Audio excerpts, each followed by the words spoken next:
For 22 years, I managed the factory floor without a single serious accident. And what did I get in return? Just a cardboard box to pack up my belongings. My name is Kenny Harmon. I'm 59 years old and worked as the lead foreman at Western Plains Manufacturing in Tulsa, Oklahoma. Our company specialized in making industrial valves and pressure equipment for oil refineries, precision machinery where even a small error could cost lives downstream. That Monday morning, Patricia from HR summoned me to the conference room. Sitting there was Leonard Wright, our new operations director who had been with the company only 4 months. He had a spreadsheet in front of him, clean hands, and a crisply pressed shirt. The guy had never stepped foot on my floor except for the required safety tour. "Kenny, we're making some operational changes," Patricia said, sliding a folder across the table. "The company is streamlining supervisory roles." Leonard nodded in agreement.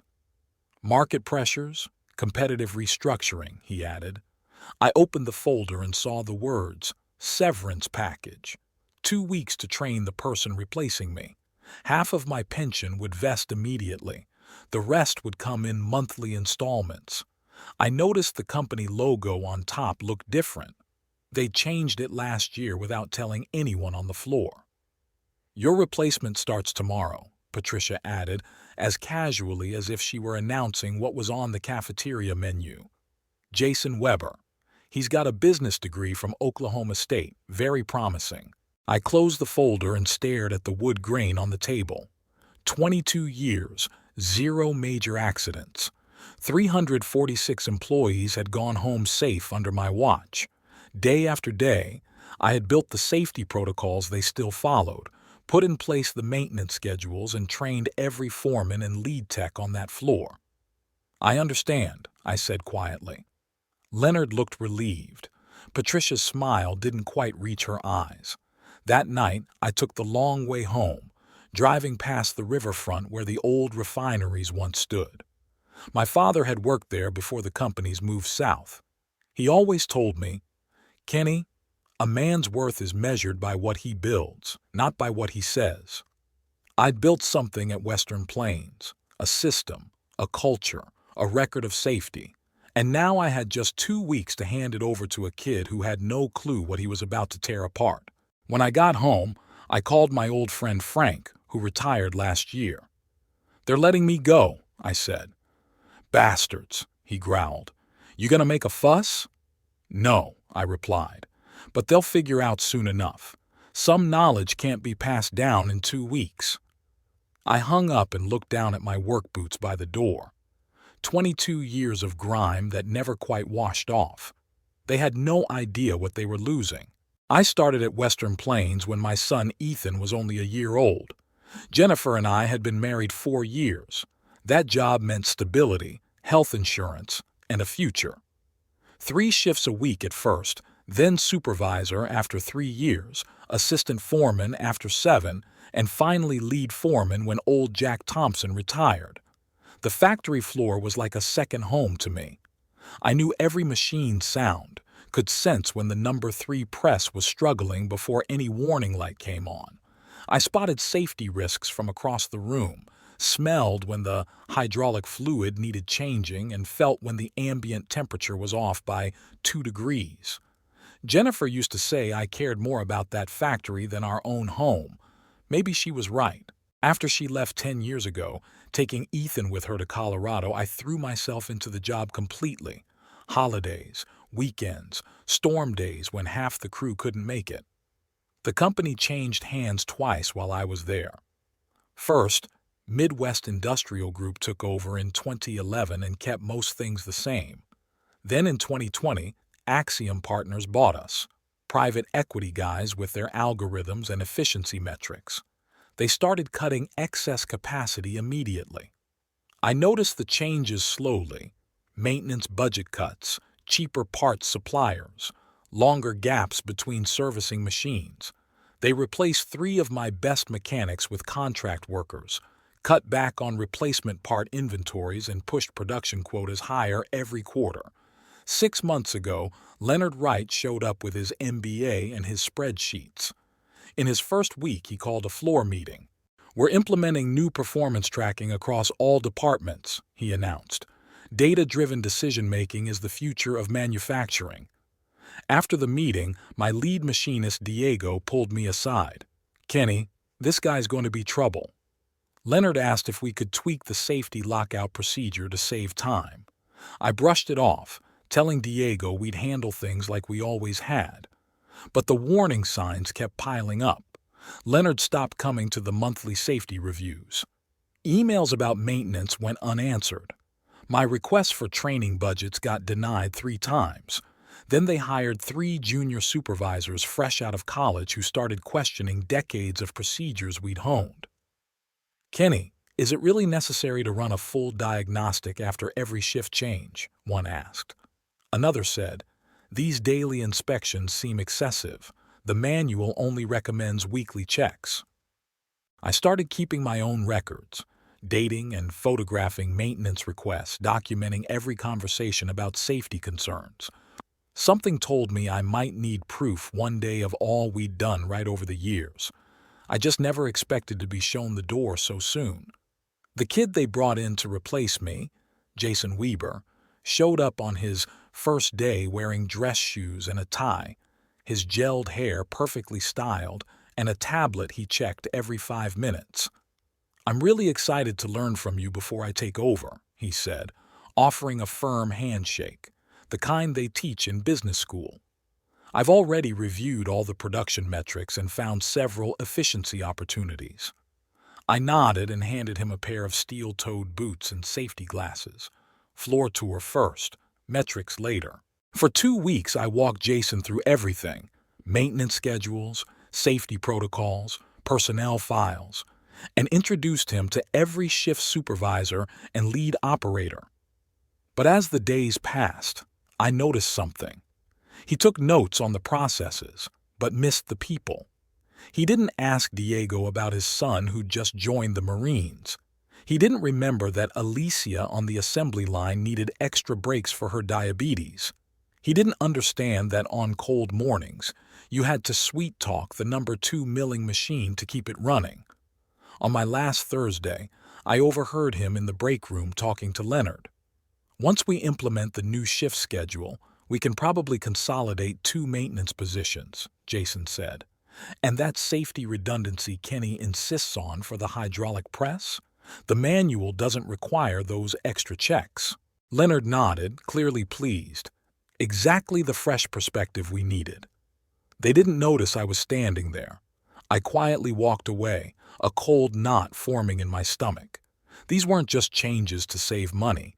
They were tearing apart the safeguards I'd spent decades building, protections that kept people from losing fingers, arms, or worse. That afternoon, I made a firm decision. I gathered my closest allies, Diego, Alicia, Sam from maintenance, and Russell, who oversaw the night shift, for an urgent meeting in the parking lot after work. "They're about to start cutting corners," I warned them, "and the new kid simply doesn't know what he's missing." Diego asked, "So, what do you want us to do, Kenny? We can't just ignore the boss." "No," I agreed. "But you can document everything meticulously. Keep detailed records of every change. And if equipment starts misbehaving, call me directly. Not management. Me." I handed each one an index card with my personal number scrawled on it. On my final day, I cleared out my locker while Jason sat at my desk, rearranging things. I passed him my keys. "Any last words of wisdom?" he asked, eyes glued to his tablet. "Yeah," I replied. "Pay attention to the floor. The machines have stories to tell if you listen." He smiled politely, clearly missing the point. Without fanfare, I walked out. No party, no cake, no farewell speech. 22 years closed with a handshake from Patricia in HR and a parking badge that stopped working the instant I left. But Western Plains wasn't finished with me. Not yet. I was just biding my time. 3 weeks later, Diego called. "They're changing the hydraulic press's maintenance schedule," he whispered, as if hiding in a supply closet. "Moving inspections from weekly to every other week." Document everything, I told him. Record any pressure drops, leaks, odd noises, every detail. 2 days later, Sam from maintenance reached out. They rejected my order for parts to the backup generator, he said. Told me to wait until quarterly stock checks. I kept a meticulous log. Every call, every deviation, every shortcut. At 4 weeks, I sent an official email to Leonard and Patricia. I've heard troubling rumors about changes to safety and maintenance routines. Having managed these systems for over 20 years, I'd be glad to offer consultation on risks these changes may bring. Patricia's reply came within the hour. Thanks for your concern, Kenny. The transition has been smooth. Jason's already made efficiency gains. We'll contact you if we require your advice. Corporate speak for back off. At 6 weeks, the first incident occurred. Minor. A belt slipped on press number 3, causing a 2-hour stoppage. No injuries. A hydraulic leak appeared the next week, followed by 3 electrical malfunctions in week 8. Russell called after every mishap. The new guy blames the gear, he said. Says it's outdated and badly maintained. My blood boiled. That equipment ran flawlessly under proper care. By week 10, I couldn't hold back any longer. I drove to the plant during lunch and waited in the lot. When Diego emerged, I motioned him over. How bad is it really? I asked. He glanced around cautiously. Bad. Production's down 15%. Sam was fired last week for resisting change. Jason's brought in his college buddy to run maintenance. The guy doesn't know a torque wrench from a screwdriver. Any injuries? I pressed. Not yet, but Russell almost lost a hand when a safety switch failed on the cutting line. Jason blamed the operator. That was my breaking point. I had contacts at the State Industrial Safety Board. One call could trigger an inspection. The next morning, I dialed. I laid out my concerns, my history with the plant, and the changes that unsettled me. Helen Barnes, the inspector, took detailed notes. We'll conduct an unannounced inspection within 2 weeks, she assured. A flicker of hope. Maybe the system could still self-correct. 3 days later, Diego called again, panic creeping into his voice. They found out, Kenny. Someone tipped off management that you requested the inspection. Leonard's furious. My stomach sank. What now? I asked. They've got us working overtime to clean up, falsifying logs, shutting down lines to fix everything before the inspector shows. Then, a legal notice arrived at my doorstep via courier. Western Plains Manufacturing accused me of malicious interference with operations and breaching non-disclosure agreements. They threatened to sue if I kept spreading what they called falsehoods about company practices. I called my lawyer, Bill Henderson. He said, "They're bluffing about the NDAs. You haven't shared any trade secrets, but they could bury you in legal fees." Can they halt the inspection? I asked. No. Once the safety board decides, the inspection proceeds. But Kenny, watch yourself. These corporate types get nasty when backed into a corner. I hung up, anger mixed with unease. They wanted to silence me while rushing to patch the problems I'd exposed. But what after the inspection passes? They'd slip back to cutting corners, only more cautiously next time. I needed more than a one-off inspection. I needed undeniable proof of ongoing negligence. The inspection came and went. Western Plains barely squeaked by. Helen called afterward. They fixed the immediate issues, she said, but my report flagged concerns, inconsistent maintenance records, employees who seemed coached. Any penalties? I asked. Minor, not enough to enforce lasting change. I thanked her, frustrated but unsurprised. Companies like Western Plains knew the game. Fix what's obvious, pay small fines, and carry on business as usual. That weekend, Russell showed up at my door, looking uneasy. "Sorry to bother you at home, Kenny," he said, "but I had to show you this away from work." He handed me a thumb drive. "What is it?" I asked. "Maintenance logs, the real ones and the fake ones for the inspection, Plus, emails between Leonard and corporate about cost-cutting plans. They'd been plotting these cuts a year before you were fired. They wanted someone pliable, unlike you. I invited Russell inside and we spent hours reviewing the files. What we uncovered was worse than I feared. This wasn't just replacing a pricey veteran with a cheaper rookie. Western Plains was executing a company-wide plan to underinvest in safety and maintenance, weighing accident risks against quarterly savings. One email from an Axiom Partners exec chilled me. Insurance covers accidents. Missed earnings cost investors. They were betting on people's lives. My people, the ones I'd shielded for 22 years. There's more, Russell said, pointing to another folder.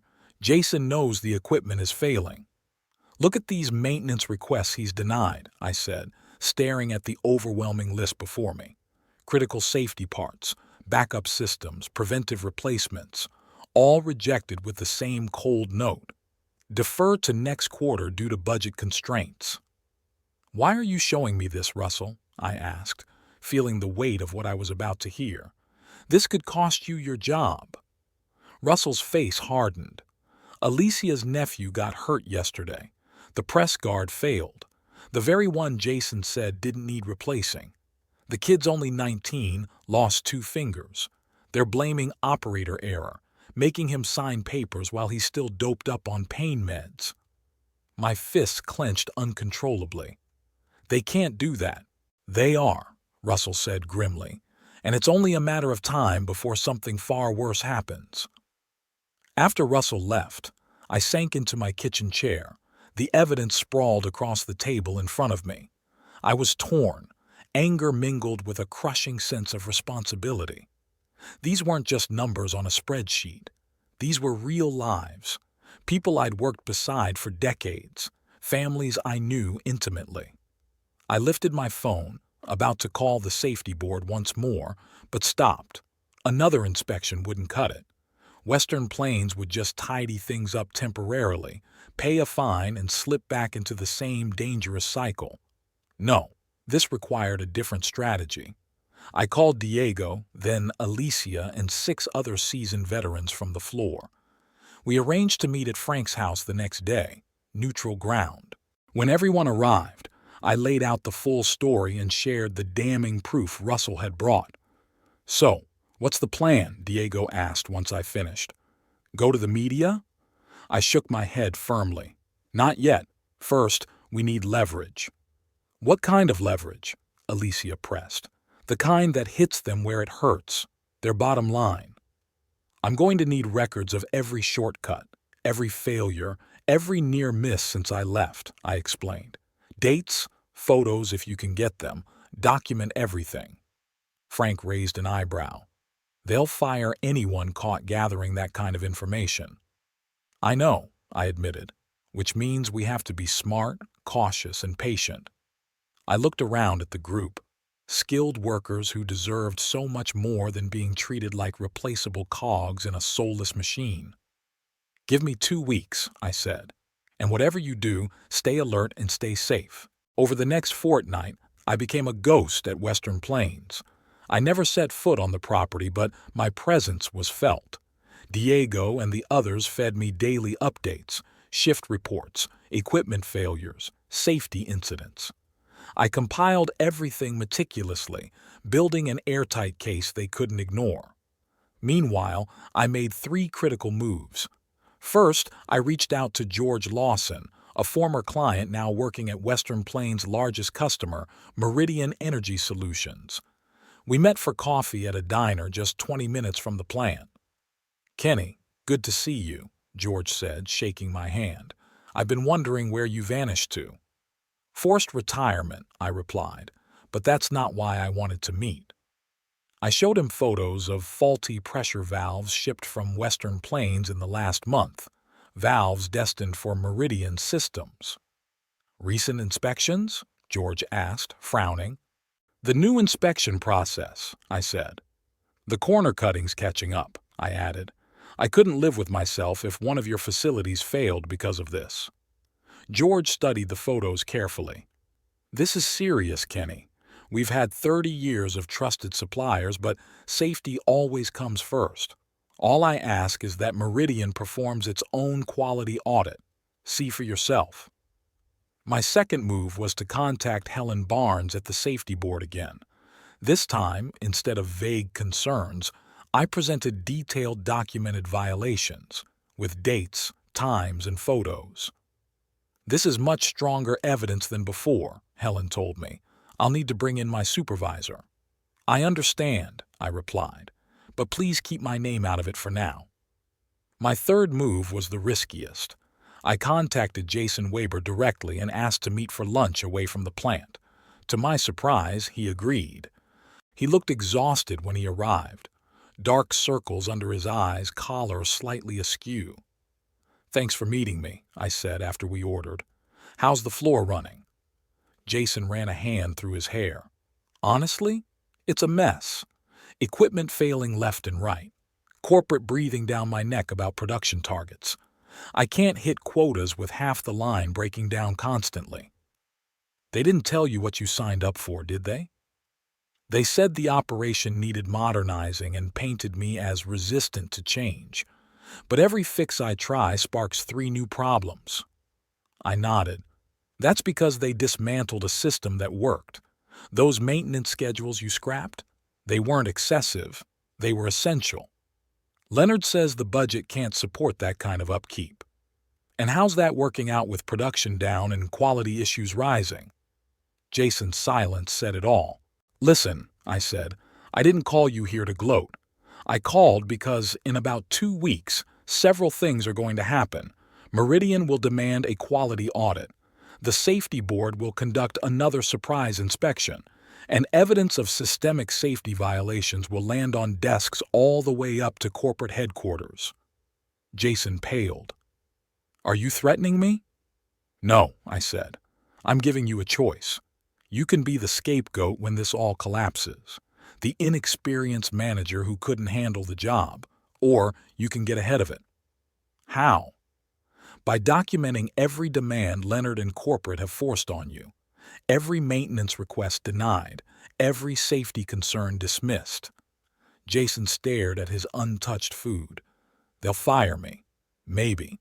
But you'll do the right thing, and you won't carry the guilt of a preventable death." I handed him my card. "Think it over. You've got 1 week." 3 days later, his text came through. "I'm in. What do you need from me?" The pieces were falling into place. Now, we just needed one last push, a catalyst to force Western Plains to face the fallout of their decisions. As if on cue, the #1 hydraulic press, the heart of production, catastrophically failed the very next day. No injuries, thankfully, but production ground to a halt. My phone rang at 6:15 a.m. It was Leonard Wright himself.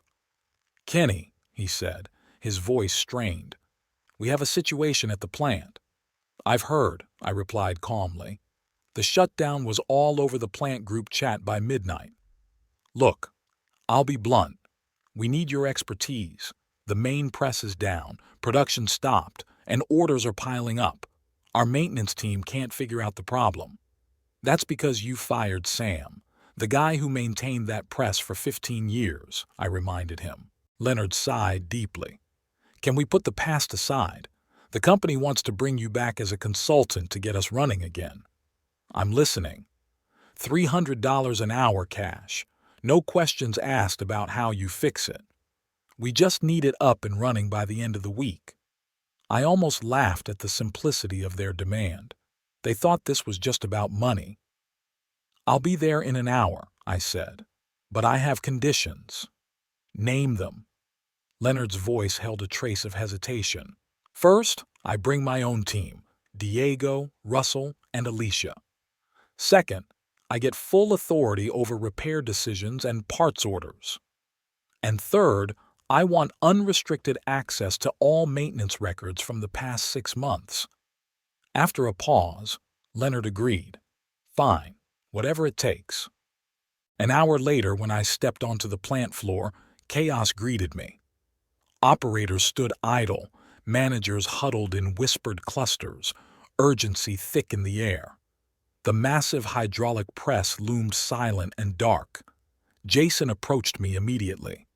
"Thank God you're here. It's worse than I thought." I nodded. "Show me." As I examined the press, the problem was obvious. Multiple system failures, all stemming from months of neglected upkeep. Exactly what I had warned them about. Turning to Leonard, who hovered nearby, I said, "I can fix this. But first, I need to show you something." I pulled out my phone and opened an email. "I just sent this report to Axiom Partners Executive Team, the State Safety Board, and Meridian Energy Solutions. It outlines every safety violation, every corner cut, every risk created by your policies." Leonard's face paled. "You can't do that." "I already have," I replied calmly. "Now, do you want this press fixed or not?" 3 days. That's how long it took to repair the hydraulic press, a fix that would have been a routine maintenance job if they had stuck to my original schedules. During those 3 days, Western Plains faced a storm of repercussions. Meridian Energy suspended all orders pending a full quality review. The safety board returned for a far more comprehensive inspection, and Axiom Partners dispatched their own operations team to assess the damage. By the 3rd day, Leonard was gone, reassigned to corporate headquarters. Jason stayed on, but in a diminished capacity, now reporting to a new operations director sent from the parent company. That new director, Thomas Whitfield, summoned me to his office once the press was operational again. "Impressive work," he said. "Corporate has reviewed your documentation. Very thorough." I said nothing, waiting. "We're rolling out a complete overhaul of maintenance and safety protocols across all facilities," Thomas continued. "And we'd like to offer you the position of Director of Manufacturing Operations for Western Plains." I considered the offer carefully. "And the salary?" He named a figure 30% higher than my previous pay, plus full autonomy over maintenance schedules and safety procedures within the budget. "Yes," I replied, shaking my head. "That's the problem. Safety can't be measured or budgeted quarter by quarter." I stood to leave, then paused.